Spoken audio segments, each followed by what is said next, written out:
A long time ago, and far away in Edinburgh, Scotland, a young boy named Robbie lived in an old house behind which there was a lovely flower-filled garden. Robbie's father was very rich. His mother was beautiful, and both of them loved him very much. So everything should have been just about perfect in Robbie's young life. But it wasn't. Sadly, Robbie had a very serious illness, a fever that he couldn't seem to get rid of. And so while other children went to school and played on the lawns of the houses all around his, Robbie had to spend all of his days alone, sickly, in bed.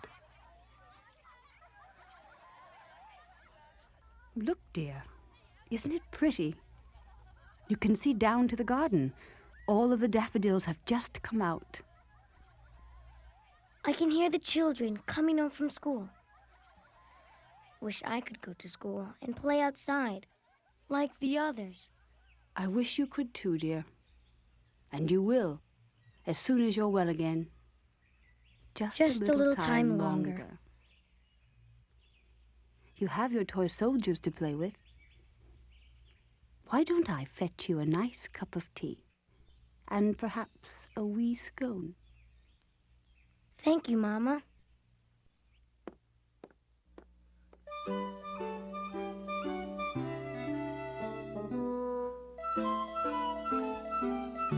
Alone in his lonely bedroom, Robbie played for hours every day with the toy soldiers spread out on the counterpane, or quilt. And I can remember him saying to himself,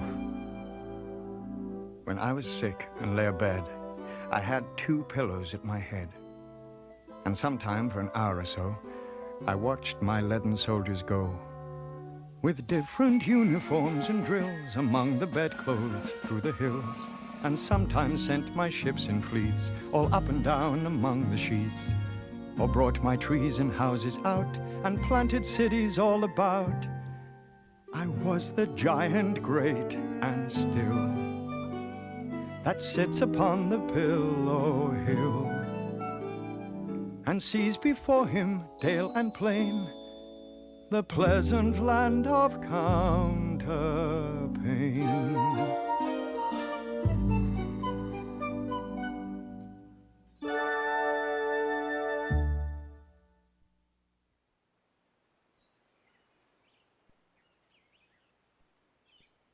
I'm afraid you must be prepared for the fact that, well, Robbie may never get better. Oh, no. It'll be all right, dear. He's going to make it. If he can just get through these next 2 or 3 months, build up his strength, get that fever down, then maybe.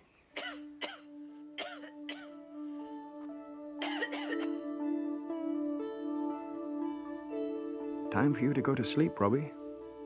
Yes, Papa. As soon as Mama reads me one more story about the wicked pirate captain No, no more stories tonight, dear. It's nearly 8 o'clock. Did you study your arithmetic today, son? Well, no, Papa. Robbie, if you don't keep up with your studies, you'll be so far behind the other children when you finally are able to go to school, you'll end up as the class dunce. Now, no more reading storybooks until you've caught up with your arithmetic.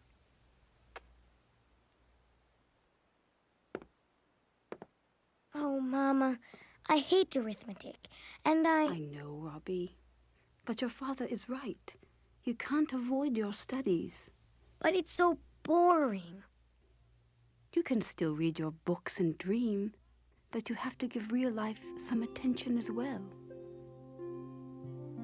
What goes on inside of you, in your imagination, in your heart, in your soul, is very important, and I wouldn't want you to lose that for the arithmetic, but... You mean, Mama, what I pretend? Yes, what you make pretend. It's the inner spirit, Robbie. It's very important. The inner spirit? Yes. The inner spirit can turn your bed into a boat and sleep into the land you're sailing away to. Do you understand? Yes, Mama. Good night, Robbie. I love you. Good night, Mama. I love you too.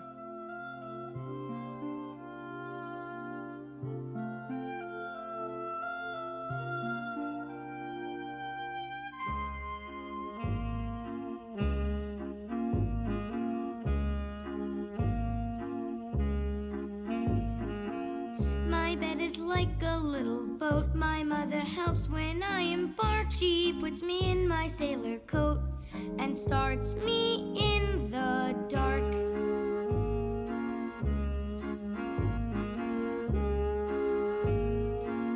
At night I go on board and say goodnight to all my friends on shore. I shut my eyes and sail away and see and hear no more.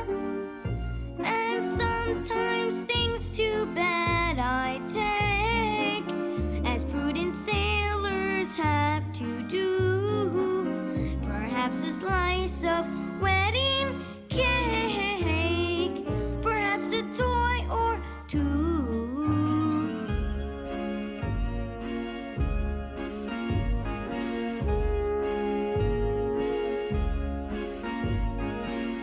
All night across the dark we steer, but when the day returns at last, safe in my room beside the pier, I find my vessel fast.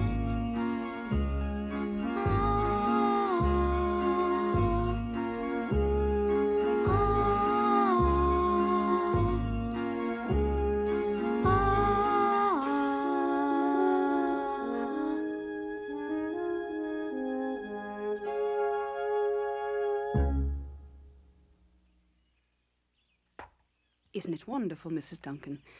Robbie is able to have his breakfast down here with us. Yes, Mum, it is wonderful. It's wonderful, Mum. And maybe later he can even go out and play for a while in the garden. Can I, Mama? Please, can I? We'll see, Robbie, we'll see. You still have a bit of fever. Now, should your toy be on the table? Oh, no, my boat. Oh, dear, your little boat. Sorry, Robbie. When I grow up to man's estate, I shall be very proud and great, and tell the other girls and boys not to meddle with my toys. Good morning. Good morning, Edna. Look, Robbie, what a nice surprise. It's your Aunt Edna come to visit you. Hello, Aunt Edna. Now I really want to go out to play. Do you have a kiss for your Aunt Edna, darling? How nice. And how nice to see you up and out of bed, Robbie. Thank you, Aunt Edna. Still, sick or well, you must keep in mind, boy. A child should always say what's true and speak when he is spoken to. And behave mannerly at table, at least as far as he is able.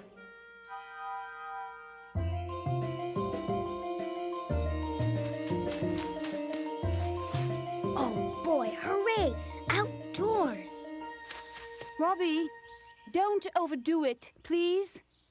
Don't worry, Mama. I won't. Now, Dr. Campbell says 1 hour at the most and no more. And of course, Robbie, you know, nothing too strenuous. Yes, Mama. I know. I'll be in my sewing room.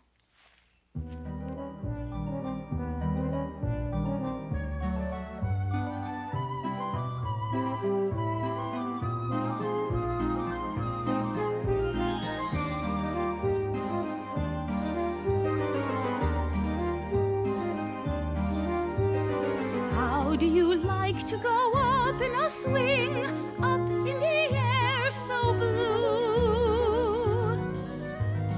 Oh, I think it's the pleasantest thing that ever a child can do.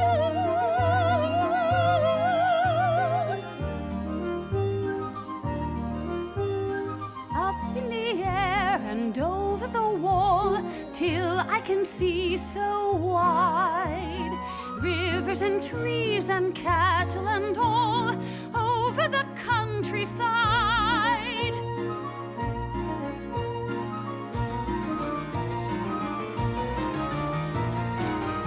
Till I look down on my own garden green, down on the roof so brown. Up in the air I go flying again. Up in the air I go flying again. Up in the air and down. Up in the air and down.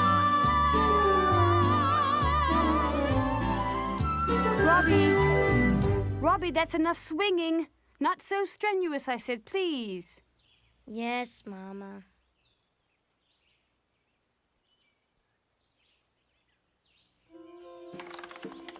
I have a little shadow that goes in and out with me. And what can be the use of him is more than I can see. He is very, very like me from the heels up to the head. And I see him jump before me when I jump into my bed. The funniest thing about him is the way he likes to grow. Not at all like proper children, which is always very slow. For he sometimes shoots up taller like an Indian rubber ball, and sometimes he gets so little that there's none of him at all. He hasn't got a notion of how children ought to play, and he can only make a fool of me in every sort of way. He stays so close beside me, he's a coward, you can see. I'd think shame to stick to Mama, as that shadow sticks to me. One morning, very early, before the sun was up, I rose and found the shining dew on every buttercup. But my lazy little shadow, like an errant sleepyhead, had stayed at home behind me and was fast asleep in bed.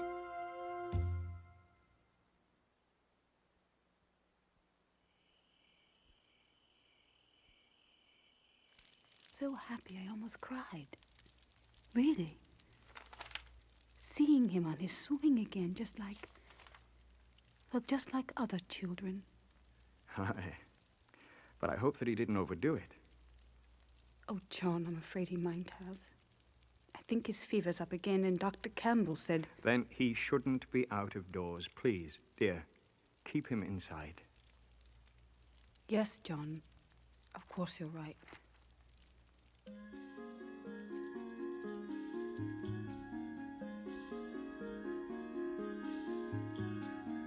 At evening when the lamp is lit,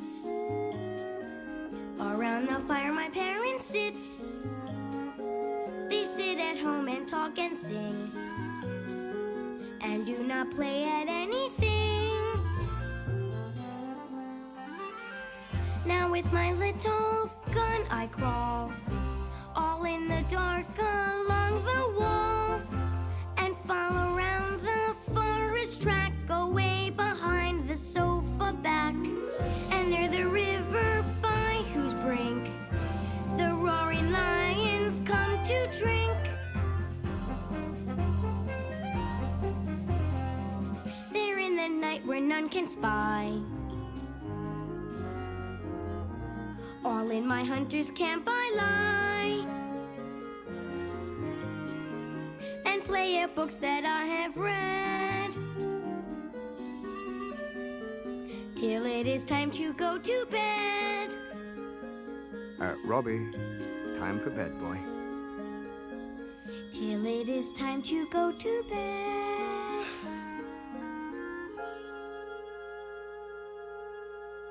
Do you want me to take you up, dear? Oh, I think the lad's old enough to go upstairs by himself, aren't you, son? Yes, Papa.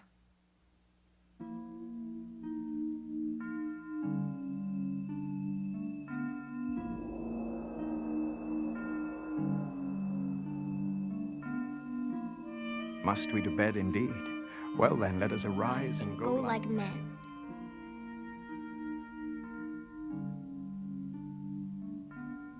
And face with an undaunted tread the long black passage up to bed.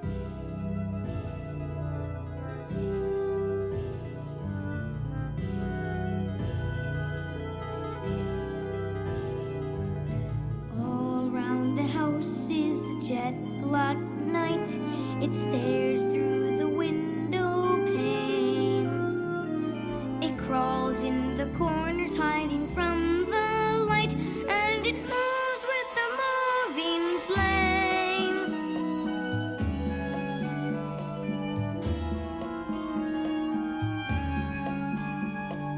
Now my little heart goes beating like a drum, with the breath of the boogeyman in my hair.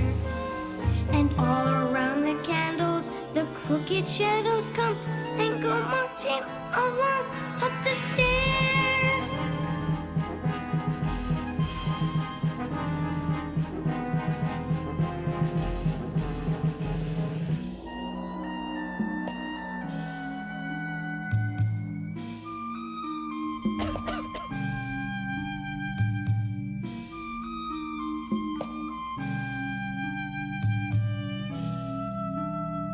The shadow of the baluster, the shadow of the lamp, the shadow of the child that goes to bed. Ah! All wicked shadows coming, trump, trump, trump, with the black night overhead. Then when Mama goes by to bed, she shall come in with tiptoe tread.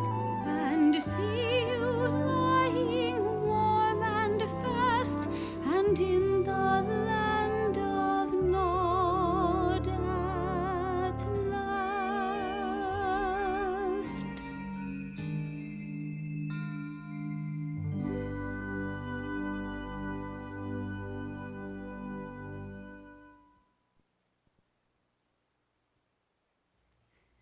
I've got to get the doctor.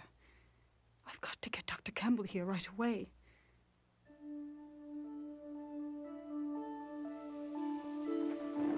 Cold compresses, nurse. I said cold. Yes, Doctor. Right away, Doctor. Is he any better, Doctor? No, I'm sorry. I'm afraid he's worse. And there's little we can do. Either the fever will break in the next few hours, or Well, we can still hope. that we can do.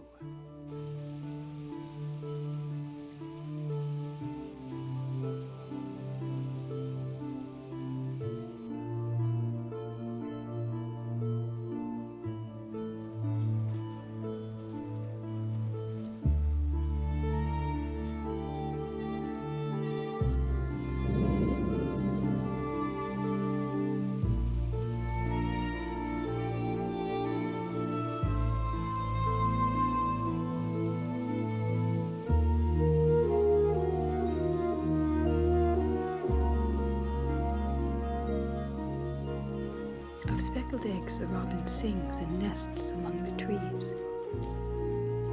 The sailor sings of ropes and things and ships upon the seas.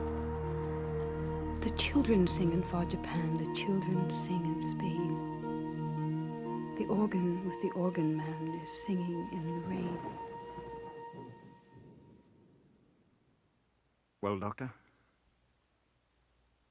Your son has a very strong will, and he is fighting very hard, but I'm afraid we'll know soon, one way or the other. Doctor! Yes, nurse, I'm coming.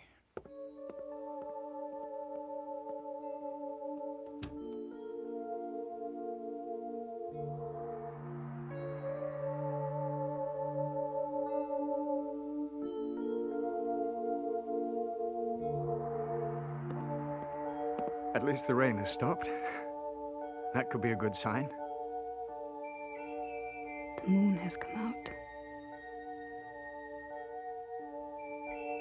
The moon has a face like a clock in the hall. She shines on thieves on the garden wall.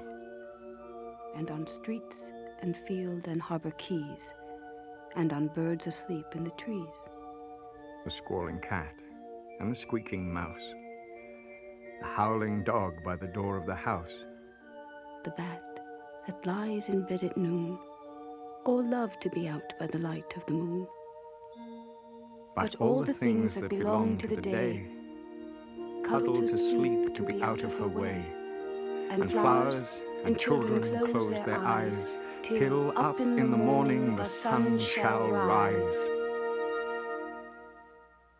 The fever's broken. Robbie's going to be all right.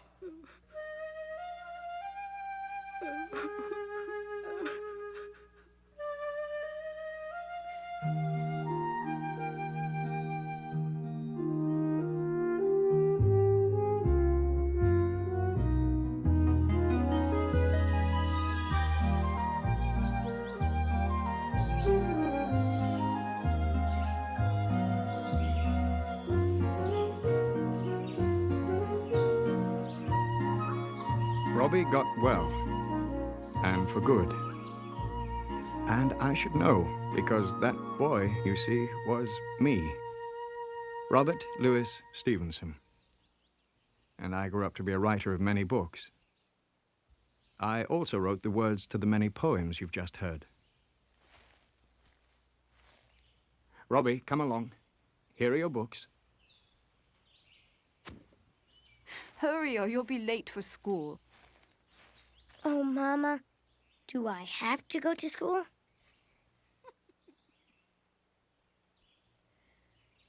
Mother, who was that man that was just standing over there by the cherry tree? There was no man there, Robbie. There wasn't? I thought there was. It's that imagination of yours again. Was he a black-bearded pirate with a knife in his teeth? The inner spirit? The inner spirit.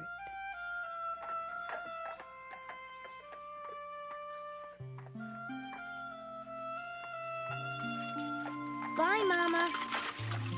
Bye, Robbie. You too, my mother, read my rhymes, for love of forgotten times. And you may chance to hear once more the little feet along the floor.